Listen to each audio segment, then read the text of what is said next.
রক্ত বেরোচ্ছে একটা না ভাই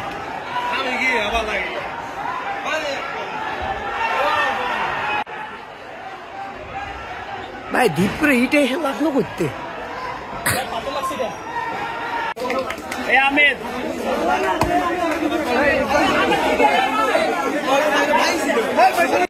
এটাই তো এই জন্য আপনারা একটু গিয়ে রাখেন, আমাদের ছাত্রদেরকে নিয়ে যায়, আমরাও নিয়ে যাবো, আমরা বসে সমাধান করবো। ঠিক আছে।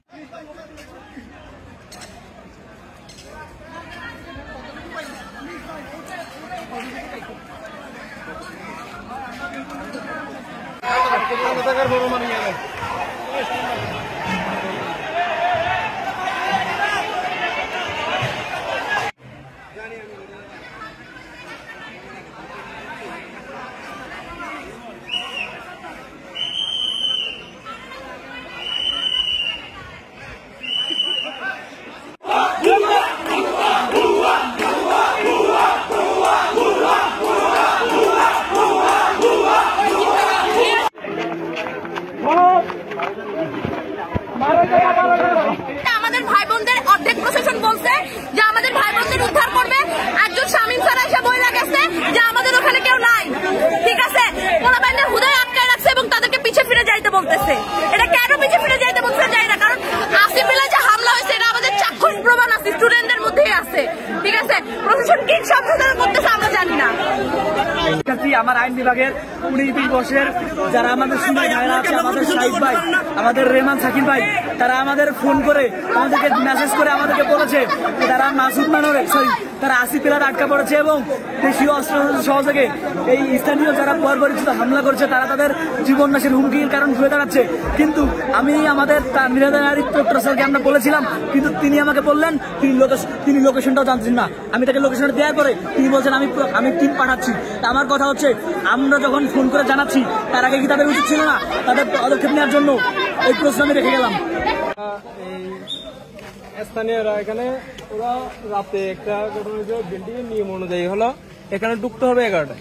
বিল্ডিং এর দারোয়ান একটা মেয়ে থাকে, একটা ছেলে সহ ঢুকতেছে। তখন ছেলে সহ ঢুকতেছে বেসালা মেয়ে একটা ছেলে সহ বিল্ডিং এর দারোয়ান ওনাকে কি নিষেধ করছে ঢুকার জন্য। নিষেধ করার ফলে ওখানে বিল্ডিং এর দারোয়ানকে মেয়েটা তাপর মারছে। তখন হয়তো এখানে একটা হিসিং হয়েছে, এটা স্থানীয়দের সাথে হয় নাই। তারপর এরা বিভিন্ন প্রকাণ্ড স্যার মব সৃষ্টি করে, ছাত্ররা বিভিন্ন মব সৃষ্টি করে স্থানীয়দের উপর অতর্কিত হামলা করে রাতের অন্ধকারে মব সৃষ্টি করে হামলা করে। তারপর মসজিদের মাইকে ডাকার পরে স্থানীয় উঠছে। তখন রাতের অন্ধকারে একটা গ্রামে মানুষ কি জেগে থাকতে পারে নাকি ঘুম থাকতে পারে, সাধারণ মানুষ তো অবশ্যই অবগত আছে। রাত 3টা-4টার দিকে তো স্থানীয়রা ঘুমেই আছে, স্থানীয়রা তো ওই সময় জেগে নাই। আর এরা বিভিন্ন সময় এখানে বিভিন্ন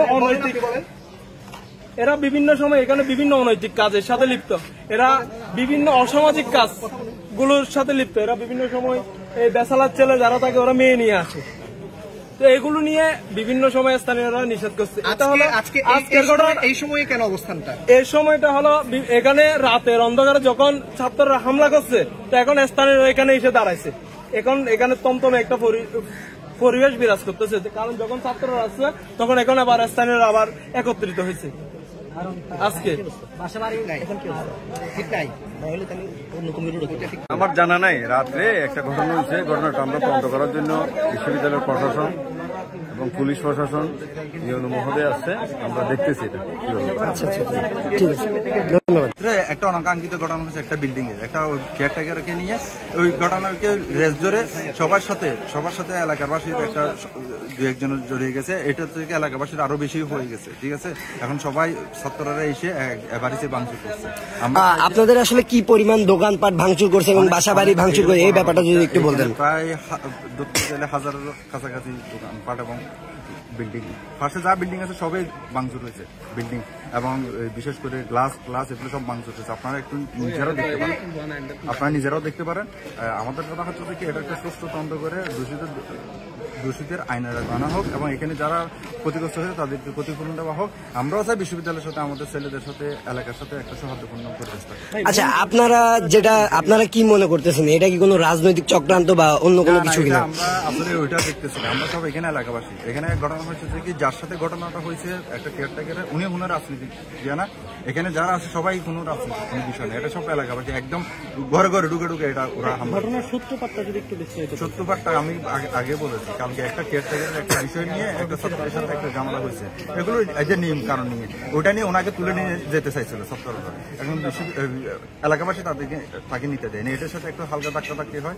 পরবর্তীতে গিয়ে এরা ফুলাফাইনটা এসে এখানে দারোয়ান যিনি, উনি কোথায় আছেন? এখন কোথায় আছে এটা তো জানি না। এটা মুখ থেকে আসলে ঘটনাটা যদি জানতে পারতাম। হ্যাঁ, ওইটা তো ভালো হতো।